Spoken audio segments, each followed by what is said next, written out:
We touched on Garrett Cole supposedly opting out of his deal with New York. He was trying to force the Yankees to avoid the opt-out by adding another year on his deal at $36 million.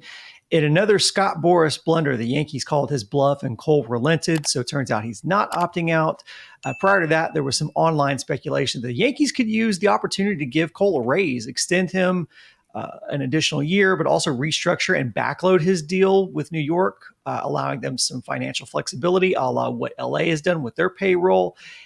As it pertains to the Astros, we've heard Dana Brown say everything is on the table for Houston, including getting creative. Do you think we could see the Astros front office make a splash signing or extend Bregman to a backloaded deal to increase Houston's salary flexibility? I'll be stunned if the Astros make a splash signing. They're just too near the first tax threshold doing nothing. They're at nearly $230 million. Some of the reports out there that they're closer to 210 do not take into account everything that counts toward the collective bargaining tax thresholds.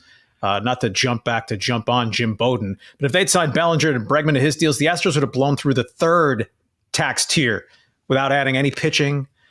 Ridiculous. Anyway, if you backload a deal, it's the average annual value that counts.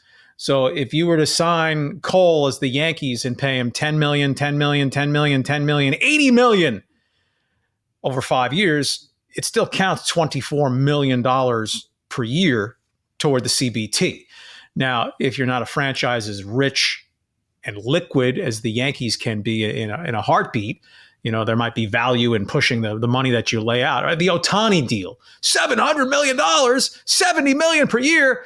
Well, with the deferrals, the Dodgers knocked that number down, but it still counts $46 million per year toward the tax threshold. So no, I don't see the kick in the can as a real growing trend or certainly a panacea for the Astros or anybody else.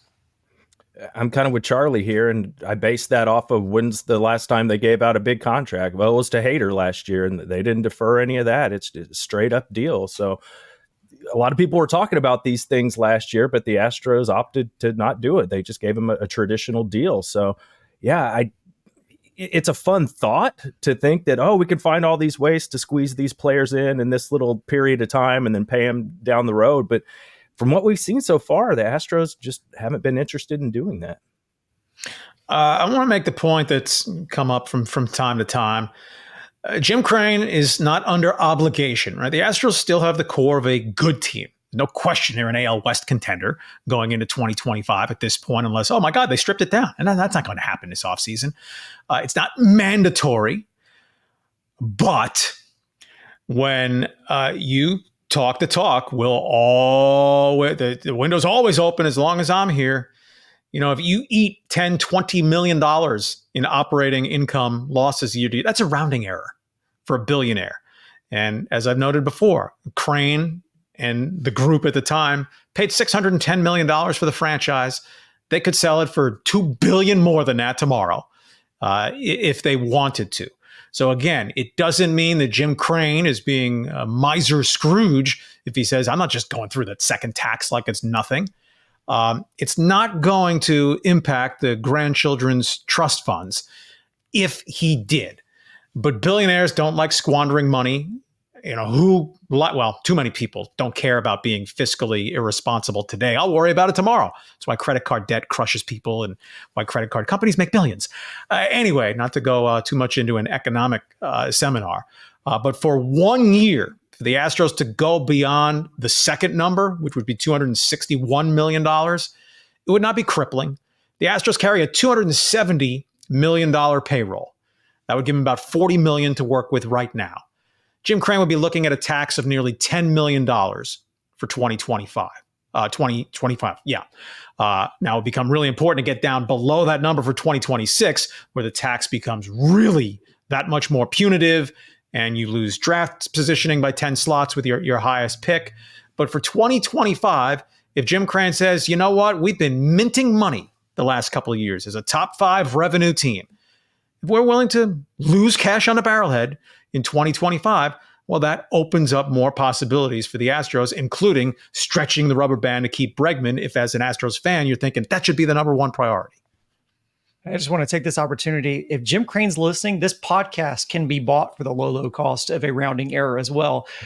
Speaking of Scott Boras, guys, news broke over the weekend that Hunter Brown has signed with Boras.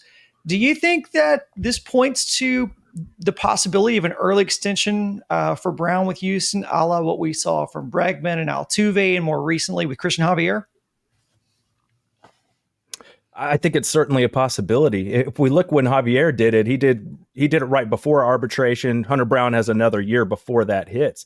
But if you look at their careers, they both kind of had 2.5-ish years in the league, but at least at this point, to where Javier, he had that good season where he was kind of coming in out of the bullpen, and then I think that was the COVID season, that first year in 2020. And then we know in 2022 was the year where he was the full-time starter. He was amazing. He was great in the World Series. That was an incredible year for Cristian Javier. They do the deal. And then after that, he kind of had a poor year the following season, where his ERA was in the 4s in 2023. So part of me wonders is would that scare them off, that after they did lock up Cristian Javier, he had a down season with an ERA in the 4s, and then the following year he blew out his elbow. So, is that kind of a cautionary tale of maybe we don't need to, pull the trigger so quickly on one of those deals? So yeah, in 2020, Javier came in and went 5-2. That was the COVID year. He started 10 games. The following year, he only started 9 games. Remember, he was going in and out of the bullpen.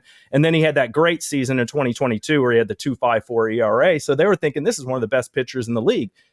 After we saw what Hunter Brown did this season, especially after he got that sinker going and what we saw in the postseason, he looks like he could be one of the best pitchers in the league. But difference is, he didn't pitch that much his first year with the Astros in 2022. He only started 2 games. He appeared in 7 games. And then so he really in 2023 became a full-time starter, 29 games started. But we all know it wasn't very good. The ERA was over 5. So it was really just this past season where you're starting to see like maybe Hunter Brown could be one of those guys. So I think if you're him, it makes sense to go get Scott Boras, because he's a great guy to have negotiate your deal. I also think part of this is, does he want to be in some of those HEB commercials? That's some good money over there, those HEB commercials. Why not have Scott Boras, see if he can work that out for me? We've seen, Altuve's a Boras guy, Bregman's a Boras guy. Maybe he's looking at it and go, well, Bregman might be leaving. Maybe there's an open spot in these HEB commercials. I'm half kidding, but it's something to think about. They've done similar things like this before. And we know the Astros, that's when they usually are willing to pay, is before arbitration and try and get a bit of a bargain. But if I had to guess, I bet they wait another year. Like, let's make Hunter Brown prove it one more time. And then if we want to do that, he doesn't face, arbitration until next year. So that would be my guess. But it is interesting to see that he decided this is the time. I'm going to go hire Scott Boras. Hunter Brown has yet to secure lifetime financial security, obviously much less generational financial security. So if he would take a 3-4 year deal, just covering his arbitration years to lock that in, and maybe the Astros are open to discussing it a little bit. But Josh, you summed up my answer. What's the rush? If I'm the Astros, Hunter Brown's making $800,000 to $900,000 in 2025. He's not arbitration eligible till 2026. He's blown through his professional innings high 2 years in a row. There's a chance his arm falls off. Look all over Major League Baseball. Look at Cristian Javier. Look at Luis Garcia. And Lance McCullers was a special case. That extension was dumb given his history from day one. But you're competing against yourself to give him a Javier type contract a year earlier than Javier got it. And Brown was awesome, would probably be on the board as a top 6 or 7 American League Cy Young betting favorite for 2025. But he was brilliant for 3/4 of a season, not a full season. And we'll see if for a 3rd year in a row, he'll take the ball every 5th or 6th day for 30, 31 starts without any decline in performance or a health hiccup. Right. But Brown is 26 years old, so you have a longer runway where you're thinking if he stays healthy, he should be really good. Whereas Ronel Blanco turns 31 next season. But if I'm Jim Crane, I'm saying, yeah, tap the brakes, Hunter, not now. Do you guys think they regret the Javier signing since he came back the first year, had an ERA in the 4s, then he gets hurt the following year?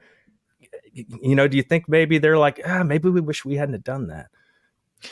It's amazing that, well, $65 million, is that so much? But that he was basically a zero for the first year of the extension. He may be a zero for the second year of the extension. So that's then 3 years, $65 million for a guy who would have been a free agent coming off blowing off his arm. Doesn't look like a great investment, but there's time for that investment to be redeemed. Just the pitcher breakdown is so great. Spencer Strider, the Braves gave him 6 years, $75 million. He strikes out everyone. He was the Cy Young preseason favorite 2024, and his arm fell off because it seems like almost all their arms fall off in this era at some point before they turn 26, 27 years old. Especially a guy that throws 98 miles an hour regularly. You could see that happening. But if I was going to kind of put a little case for Hunter Brown, it's kind of an easy 97, 98 for him, where with Javier, we saw him struggling to get it up into the low 90s at certain points in the season last year. So at least with Hunter Brown, you feel like he's a prototypical power pitcher as long as he stays healthy. Well, and also Hunter Brown is a highly touted prospect. So this was the expectation for him. It's not like a Renal Blanco who came out of nowhere and did it out of nowhere. And I think to go to your question, Josh, about Javier, I think it's just the cost of doing business. TJ happens all the time with pitchers, but it's nowhere near the misstep that the Lance McCullers contract was.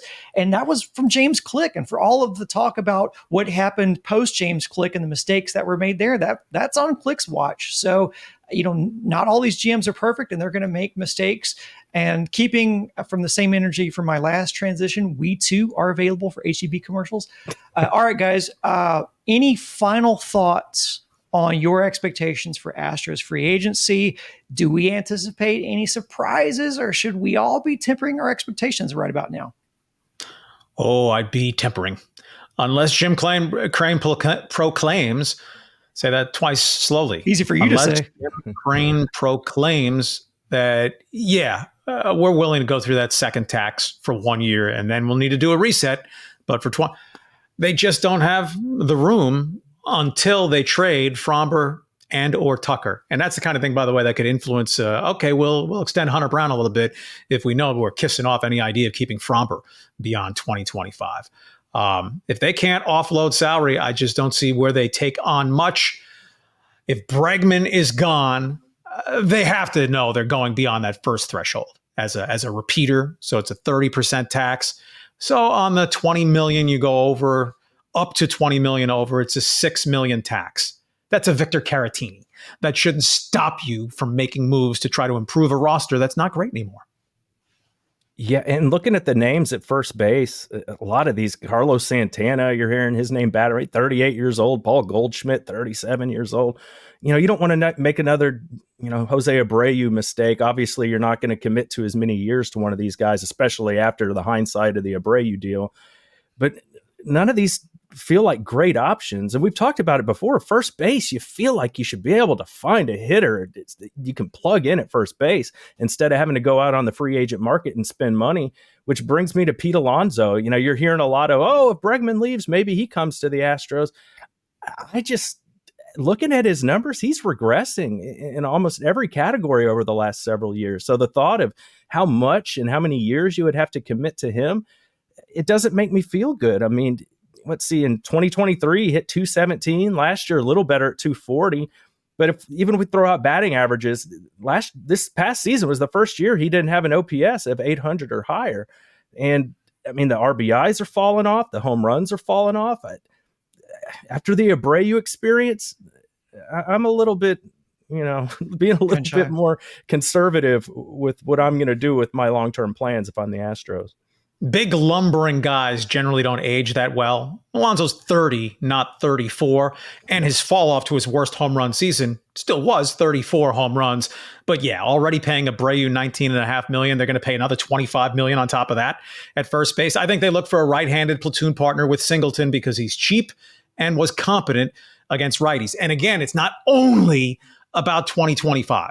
2026, They're probably thinking Yainer Diaz can be transitioning to becoming their primary first baseman if their first-round draft pick back in June, Walker Yannick, is all they hope that he is. A 3-year college guy shouldn't be in the minor leagues 3-4 years. So 2026, in a perfect and economical Astros world, Yannick at some points becoming your at least part-timer behind the plate, with Yainer splitting more regularly at first base and catcher. We've said it ad nauseum on this show. This offseason will be a big one for Dana Brown, one that won't be adjudicated until we see what happens in the 2025 season. But Houston fans could get very uneasy if Houston's plan is to play conservative this year. That's going to be it for this episode of Stone Cold Stros. If you listen on podcasts like places like Apple or Spotify, do us a solid and give us a 5-star rating. That helps people find the podcast. Charlie, Josh, and I will join you next week for our continued postseason coverage. But you don't have to wait that long to get your Houston sports fix. All you have to do is subscribe to this channel, SportsMap Houston and SportsMap Texans on YouTube. We'll have more content for you during the week, including our Lions-Texans game preview dropping on Thursday on SportsMap Texans. Thanks for listening. Until next time, go Stros.